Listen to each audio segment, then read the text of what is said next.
Dans cette animation, nous vous en disons plus sur la dystonie due à la prise de médicaments, un problème rare mais potentiellement grave. Mais qu'est-ce que la dystonie et comment la reconnaître? Quels sont les médicaments à risque? Que faire en cas de dystonie? La dystonie est un trouble du mouvement qui se traduit par des contractions musculaires involontaires. Elles peuvent être persistantes ou intermittentes. Cela peut s'accompagner d'agitation et d'anxiété.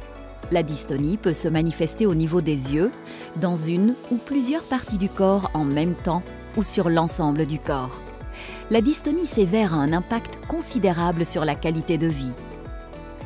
La dystonie peut avoir plusieurs causes.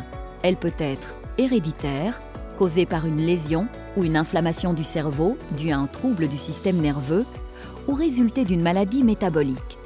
Mais la dystonie peut également être déclenchée par d'autres facteurs, comme la prise de médicaments.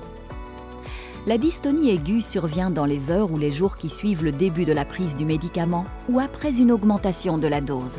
Elle peut également survenir après l'ajout d'un médicament supplémentaire au traitement. La dystonie tardive ne se développe qu'après une prise prolongée d'un médicament particulier. Cela peut aller de quelques mois à plusieurs années. La dystonie tardive est beaucoup plus difficile à reconnaître et à traiter que la dystonie aiguë. Lorsque l'on soupçonne une dystonie induite par des médicaments, il est important de se poser deux questions. Des médicaments ont-ils été récemment mis en place ou ajustés? La personne présente-t-elle un profil de risque de dystonie? Un certain nombre de facteurs augmentent le risque de dystonie lié à la prise de médicaments. Qui est le plus à risque? Les enfants et les jeunes adultes, les hommes, les personnes ayant des antécédents personnels ou familiaux de troubles du mouvement et les personnes ayant récemment fait une consommation excessive de drogue ou d'alcool. Quels sont les facteurs qui augmentent le risque? Augmentation de la dose, prise de plusieurs médicaments en même temps, prise de médicaments contenant plusieurs substances actives dont au moins un peut provoquer une dystonie, administration de médicaments autrement que par voie orale, par exemple par voie veineuse. La dystonie due à la prise de médicaments est heureusement rare. Pourtant, le risque est probablement plus grand que les chiffres ne le laissent supposer.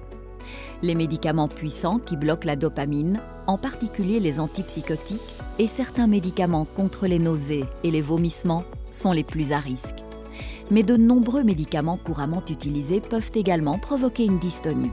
Il convient donc d'être particulièrement vigilant avec les médicaments présentant un facteur de risque plus élevé, en particulier chez les personnes appartenant à un groupe à risque.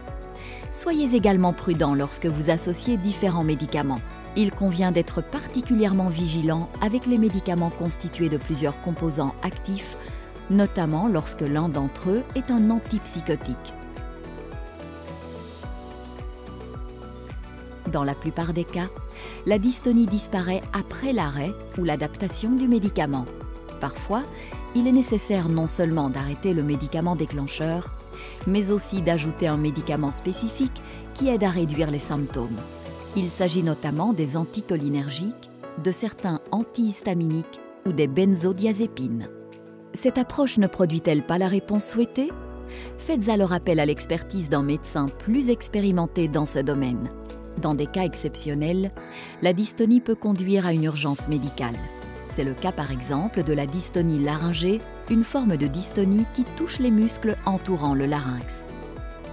Si les voies respiratoires sont obstruées, le pronostic vital peut être engagé. Les symptômes comprennent l'essoufflement, une respiration sifflante et une anxiété extrême. Souvent, les services de secours confondent ces symptômes avec une réaction allergique, une inflammation aiguë de l'épiglotte ou une crise de panique. Si les symptômes sont très graves ou s'il est question d'une urgence médicale, consultez un service d'urgence en composant le 112. Vous voulez en savoir plus sur la dystonie causée par la prise de médicaments? Consultez la brochure sur le site de la Fondation Roi Baudouin ou via ce code QR.